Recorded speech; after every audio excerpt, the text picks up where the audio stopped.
అందరికీ నమస్కారం.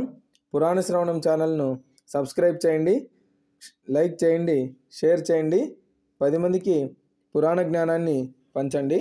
ఇప్పుడు విష్ణు పురాణంలో 7వ భాగాన్ని మీకు వినిపించబోతున్నాను. శ్రీహరి తనకు శత్రువులైనటువంటి దానవులకు తృణమైన ఆ లభించినటువంటి అమృతాన్ని చేరనీయక దేవతలకు ఇచ్చేశాడు. ఇంతలో విప్రజిత్తు మొదలైనటువంటి దానవులంతా కూడా గుమికూడి అమృత కలశం తీసుకొని వాళ్ళు కూడా పారిపోయారు.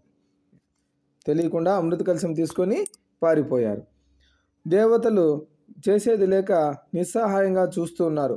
వెంటనే శ్రీపతి మోహిని రూపము దాల్చి దానవుల వద్దకు వెళ్ళి తన అందచందాలతో వాళ్ళను పరవశులను చేసి వారికి తెలియకుండా ఆ అమృత కలశాన్ని తీసుకొచ్చేశాడు.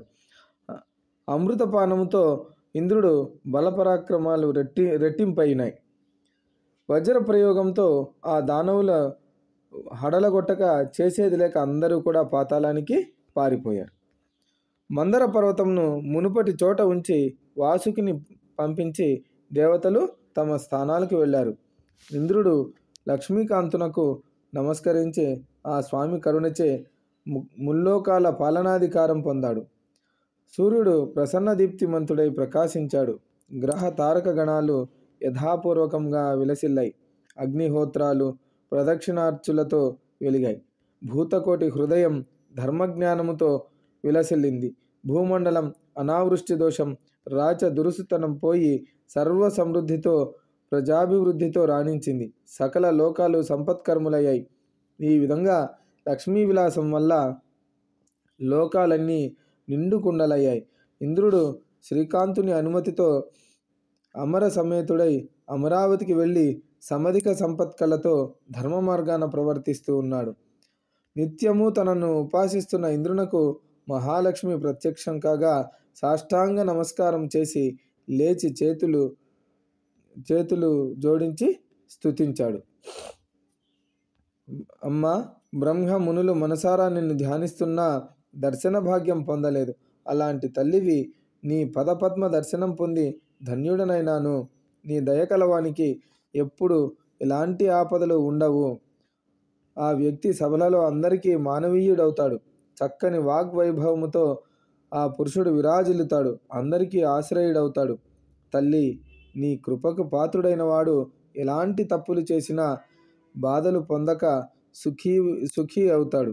నీ దయలేనివాడు శిక్షాపాత్రుడవుతాడు అని నుతింపగా లక్ష్మీదేవి, ఇంద్రా, భక్తితో నన్ను ఆరాధిస్తున్న వాడవు కనుక సంతసించి దర్శనమిచ్చాను. కోరుకో, వరం ఇస్తాను అని అనగా ఇంద్రుడు అడిగాడు, మాత, నేను నేర్చిన విద్యల యందు శరచాప ఖడ్గాది సాధనముల యందు చతురంగ బలముల యందు గోమహిషాదుల యందు అవి గల ప్రదేశముల యందు మణి కనక వజ్రాలంకారాల యందు పరిమళ ద్రవ్యముల యందు నా పుత్ర మిత్ర కలత్ర బంధువులందు శక్తి గుణ ఇంద్రియములందు రాజధానులలో క్రీడా విహార ప్రదేశాలలో నా శరీరమునందు దయతో నీవు ఉండవలసినదిగా నా కోరిక. నిన్ను ఇలాగూ నుతించేవాని యందు కొడుకుని చూస్తున్నట్టు దయతో చూస్తూ రేయింబవళ్ళు కాపాడుతూ ఉండవలసినదని నా ప్రార్థన అని అడిగాడు. తథాస్తు అని అభయహస్తముతో ఇంద్రుడిని అనుగ్రహించి లక్ష్మీదేవి అదృశ్యురాలైంది. ఆనాటి నుంచి ఇంద్రుని నివాసం లక్ష్మీకళతో రాణిస్తూ ఉంది. వాసుదేవుడు కృతయుగమునందు పరశురాముడుగా అవతరించగా లక్ష్మీదేవి భూదేవి అయింది. త్రేతాయుగమున శ్రీరాముడుగా అవతరించగా సీతాదేవి అయింది. ద్వాపర యుగమందు కృష్ణావతారుడు కాగా ఆ దేవి రుక్మిణీదేవి అయింది.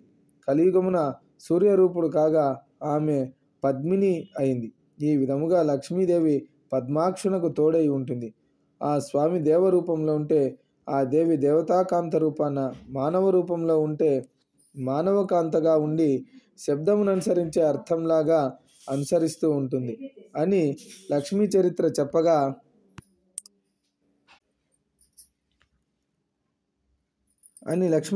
చెప్పగా విని మైత్రేయుడు అన్నాడు, సరే ఆచార్య, ఇక భృగువు మొదలైన మునుల సృష్టి విశేషాలు వివరించవలసినది అని అనగా పరాశరుడు చెప్పాడు. భృగువునకు ఖ్యాతియందు ధాత విధాత అనే కొడుకులు. వారికి మేరుపుత్రికలు అయతి నియతి అనే కన్యలు భార్యలు. ధాతకి అయతియందు ప్రాణుడు, విధాతకు నియతియందు మృకండు జన్మించారు. ఆ మృకుండుని నందనుడే మార్కండేయుడు, దీర్ఘాయువు. ప్రాణునకు వేదశరుడు, వానికి ద్యుతిమంతుడు, అతనికి అజరుడు జన్మించారు. వారి వంశాలు మిక్కిలిగా విస్తరించాయి. మరీచికి సంభూతి యందు పౌర్ణమానుడనే కొడుకు, అతనికి విరజుడు, పర్వతుడు అని 2 కొడుకులు. అంగీరసునకు స్మృతి యందు అనుమతి రాక సినీవాలి కుహం అను 4 జన్మించారు. అత్రికి అనసూయ యందు చంద్రుడు, దూర్వాసుడు, దత్తాత్రేయుడు అని 3 దివ్య శోభా మహిమాన్వితులు బ్రహ్మ శివకేశవాంశ సంజాతులు పుట్టారు. ప్రీతికి దత్తాగ్ని, అతడు స్వయంభువ మన్వంతరమునందు అగస్త్యుడయ్యాడు. పులహునకు క్షమయందు కర్దముడు, సహిష్ణువు, ఊర్ధ్వరేతుడు కలిగారు. క్రతువునకు సన్నతి యందు వాలకిల్యాదులు 65 పుట్టారు. వశిష్ఠునకు విరజుడు, గోత్రుడు, ఊర్ధ్వబాహుడు, నవనుడు, అనగుడు, సుతవుడు అని 7 కొడుకులు జన్మించారు. వారు ఉత్తర మన్వంతరమందు సప్తర్షులు అయ్యారు. ఇదంతా కూడా మనకు సృష్టి ఎలా జరిగిందనే దాని గురించి వస్తూ ఉంది. అందువలన మనకు ఈ పేర్లన్నీ కూడా చాలా వరకు వస్తూ ఉంటాయి. ఇలాగా మనం ప్రతిరోజు కూడా విష్ణు పురాణాన్ని శ్రవణం చేస్తూ ఉంటాం. కాబట్టి ఈ విష్ణు పురాణ శ్రవణం వలన మనకు భగవంతుని యొక్క ఇప్పుడు మార్గశిర మాసం జరుగుతుంది. ఈ సమయంలో శ్రీ మహావిష్ణువును ఆరాధించడం మనకు అత్యంత శుభదాయకం, లాభదాయకం.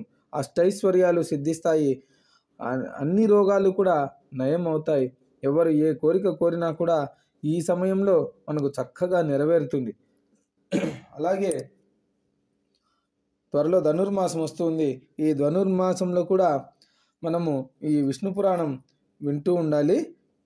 అందరికీ నమస్కారం. సమాప్తం.